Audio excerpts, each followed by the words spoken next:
but my book, this is just the entry for the book that I just sent over to the chat, that considering cannabis, like basically the summation of the book is industry affordability, what to consume, how to consume it, rationalizing psychoactive effects, and why patients deserve laws that allow for home growing.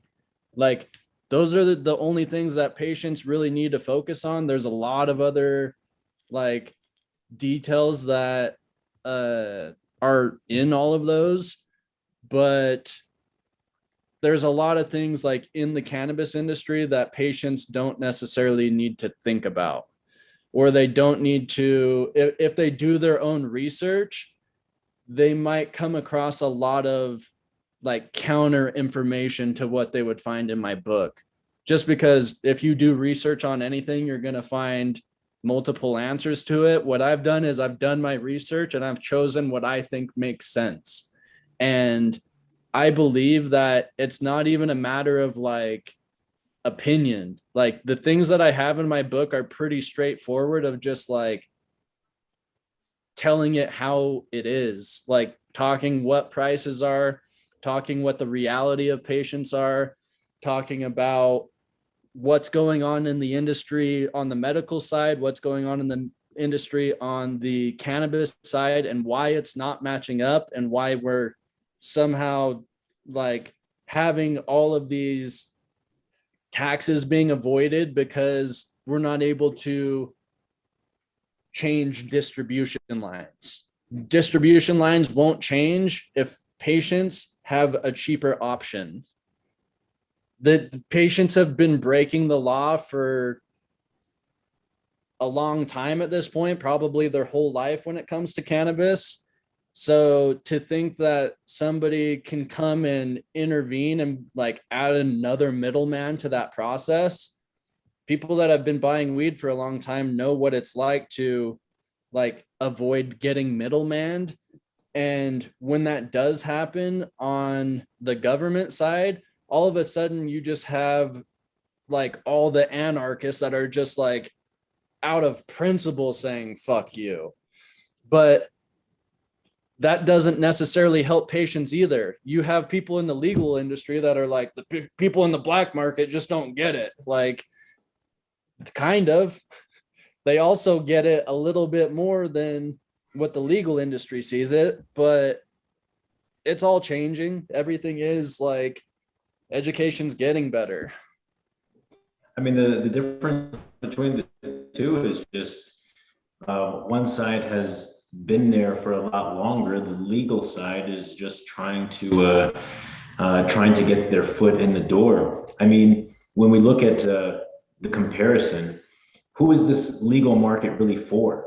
I mean, people who wanted weed before knew how to get it, right? So it would, the question would be, can we agree that this new legal market is to onboard a lot more new users, and those guys aren't necessarily going to care. They have an acceptance of the taxation, and whatever it costs is what it costs. If they want, that's the barrier of entry.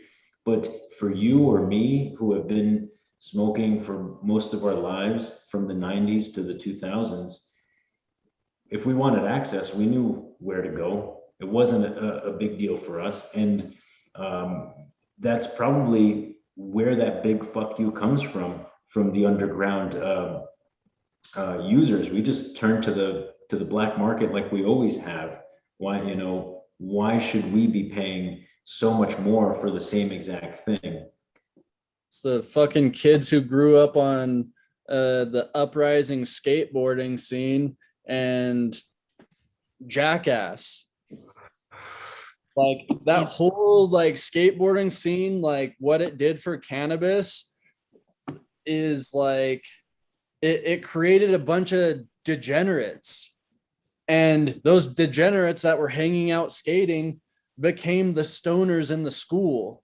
It's funny you mentioned that, because I'm not that old, but I come from the generation that we actually used to have to go to places to buy things.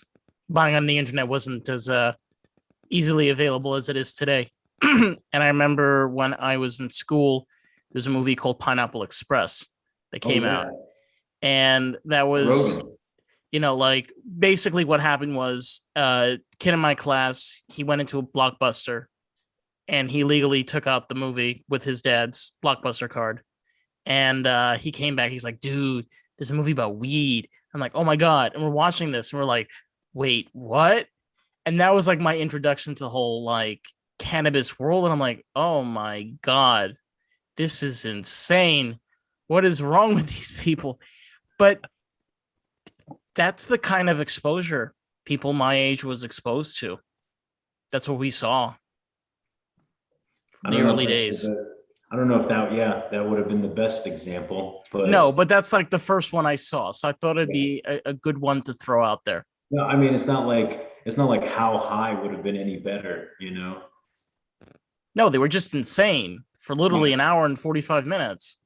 Like high school in like, I think my first time smoking was probably like sophomore year in like 2007.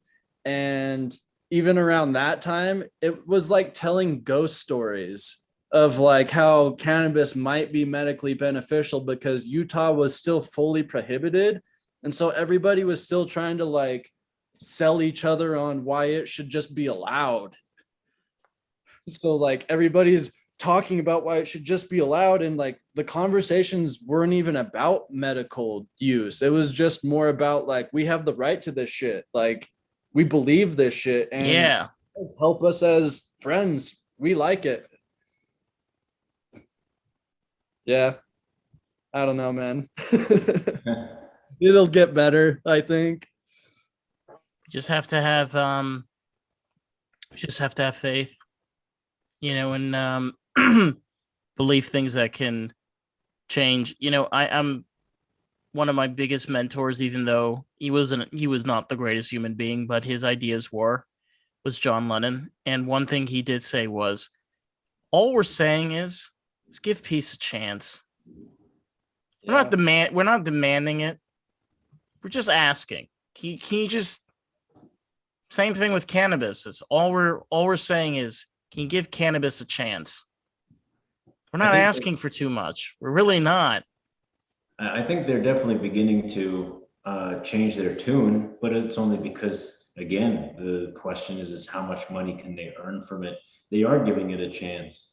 There's just unfortunately going to be a lot more hands in it until maybe that potential of what, like David was asking, like patients should have the right to grow it. In some states they do. In some other states they don't, and but I would say easily for most of them, it's really not that cost effective to do so. Whether it's indoor or outdoor, there's just it's a fucking headache to do. Yeah. So the cost of production is pretty high for somebody who's like, I just want to grow personal weed. I've done it. It's not easy, and I did it for profit.